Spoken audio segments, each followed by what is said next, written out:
Who I am is Elissa Steamer. I'm a skateboarder and I ride for Baker, Nike SB, Thunder, Spitfire, Nard Hunters, Skull Candy. I first got into skateboarding was just seeing people riding skateboards, people with like dyed shaved hair and smoking cigarettes and with an FU attitude. Then I was like, oh, I relate to that. The first board I bought, my dad got me. I wanted a Powell Peralta, obviously, because it's like 1985. But he got me a Veriflex complete for like half the price and then bought me a Powell sticker for $1. So I just stuck the Powell sticker over the Veriflex logo. And that was my first board. Then kind of put it away, I guess, and got like super into heavy metal. A new student moved to my middle school. He saw me in the hallway one day and he's like, people told me you skate. And I was like, I mean, I used to, you know, probably like 2 months ago or something. He was like, how much air can you catch? I was like, how big's the ramp? And him and I just became like, you know, best friends, and I started skating all the time. I'm from Fort Myers, and the Tampa skate park was like huge in like 1993, 94. We would just go up to Tampa for days on end and skate the skate park.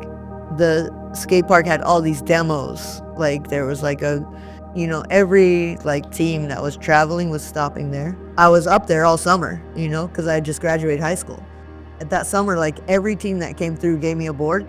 I was skating the Firm Girl demo, and Ray Barbie was talking to Matt Milligan one time. He was my friend from Fort Myers, and he was like, you should tell her to call Lance, you know, and I did. It was like so awkward, but I called Lance, and Lance started sending me boards.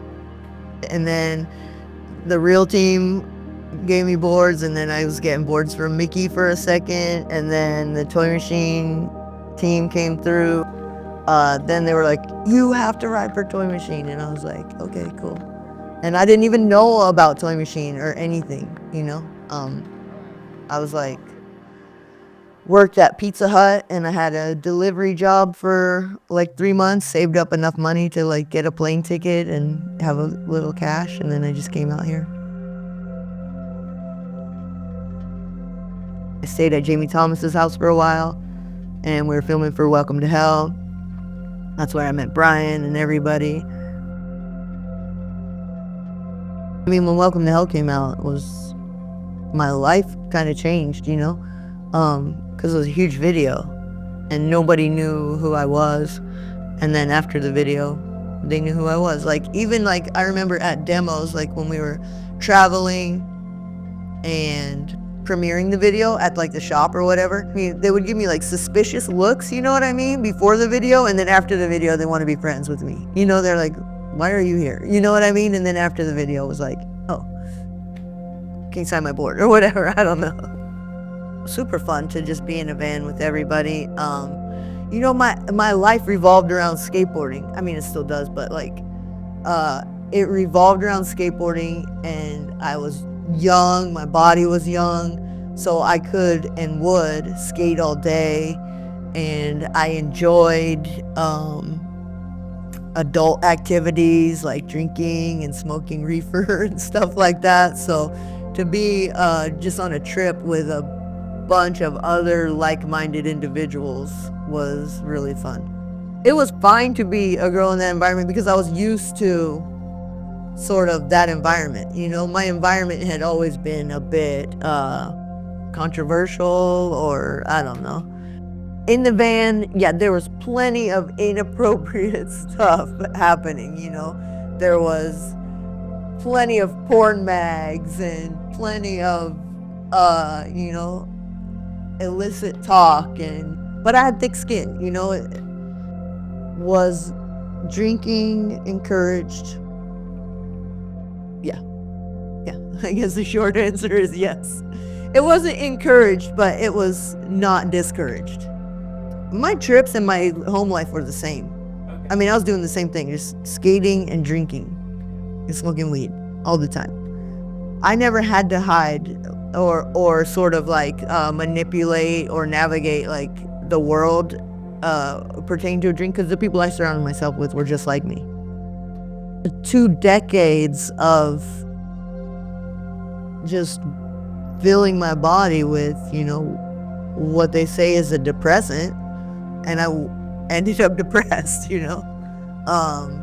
not only depressed, but like miserable and isolated and alone, and couldn't like form real connections with people, which is a lonely place to be, Eventually, towards the end of my drinking, I was making very poor decisions, and I thought I was crazy, so I started going to therapy.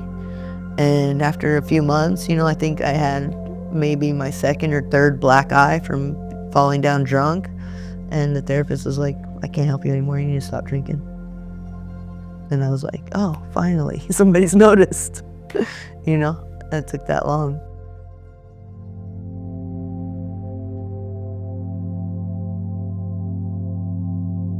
Certain team managers or friends had like pulled me aside and been like, what are you doing? But I couldn't really hear it. But like at that time, I think I was like so miserable and done that like when the therapist was like, you need to stop, it was like a light bulb. I was like, oh, okay, finally I can. Yeah, I went to AA.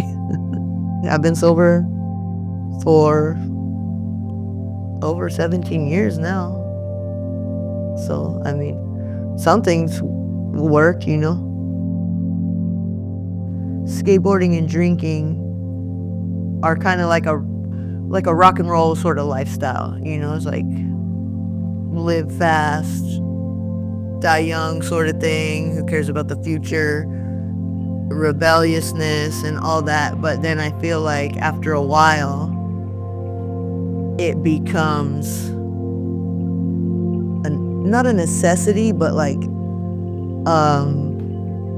a coping mechanism and like a social lubricant.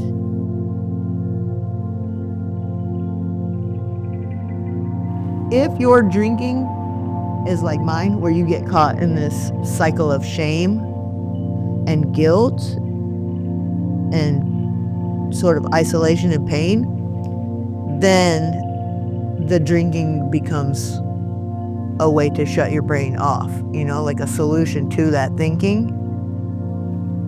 But the freedom from thought that skateboarding gives is different, because that like 6 or 8 seconds you get a day, if you add that up and it turns into a minute and a half a week of just like freedom from thought, or like, empty mindlessness or whatever, just like being fully engaged in a moment is therapeutic. If you can't feel pain, if you're like so sort of anesthetized from drinking that you can't feel pain, you're not gonna be able to feel joy either, but like the skateboarding thing is like the freedom, and then you feel the joy also. Yeah.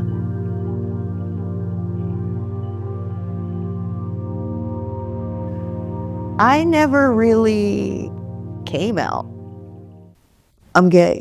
I never really came out. Like I never felt like obviously like I had like repressed sort of emotions or whatever, but like I've been in love with both sexes, genders, you know what I mean? So like I never felt like, oh God, I'm like doing something that I shouldn't be doing, I just didn't allow myself to explore the other side at times. So when I actually did like allow myself to explore the spectrum of not dating men and dating women, I didn't like really feel like the need to like come out, you know what I mean? It wasn't like a thing. But fucking mucho respect to people that do it. I just like, I didn't say like, I never took a moment to be like, oh, this is me, you know what I mean? I was just like, this is me all over the place, you know what I mean? I just like I didn't like sort of like hide my sexuality, but I also didn't celebrate it. I come from a place where if you were riding a skateboard, you were a skater F word. You know what I mean? Or, yeah, that shit's gay. Still to this day, some people are like, that's gay. You know what I mean? And I go, what do you mean by gay? Like super cool and interesting? Like what? You know? And they're like, oh yeah, sorry. I absolutely think that hanging out with these people and hearing that language absolutely deterred me from exploring my sexuality and stuff like that. Yeah, I think that's changing now. I think there's still a big undertone, but I absolutely think people are much more, especially the youth, much more sort of diverse and accepting.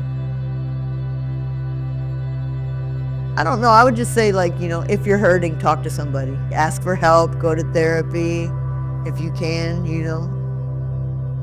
I would say fucking stick to your own and like don't like, or stick to your guns and like don't compromise what you're about, you know. Do things the way you want to do them. And if people like it, they like it, and if they don't, fuck them.